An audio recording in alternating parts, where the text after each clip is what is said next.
It's a startling statistic. Men across Canada are 3 times more likely than women to take their own lives. In fact, it's the second leading cause of death for those aged 15 to 34. The problem is we suffer in silence, and it shouldn't be that way. That's why Ottawa is launching a national conversation on men's physical and mental health that will lead to the creation of Canada's first men and boys health strategy.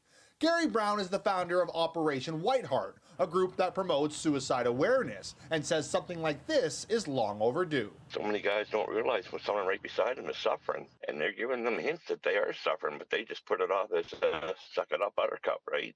We got to stop that stuff. Registered psychologist Dr. Simon Sherry agrees men and boys' mental health has long been overlooked and ignored. The end result, he says, is that too many men believe they have to be tough and not show any emotion, which couldn't be farther from the truth. We need to work on tailored and customized mental health services for men and boys. For example, men and boys will often appreciate a very practical approach where there's problem solving involved. You don't have to talk endlessly about your feelings to get mental health help. He also notes how when some men ignore their mental health, they might isolate from others or turn to alcohol and substances for support. We lose a lot of productivity and a lot of great men by not paying attention to their mental health needs. We as men got to really try to understand that.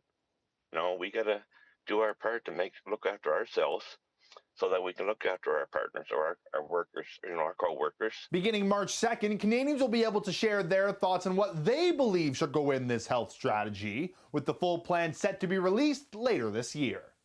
Ava McCrae, CTV News, St. John.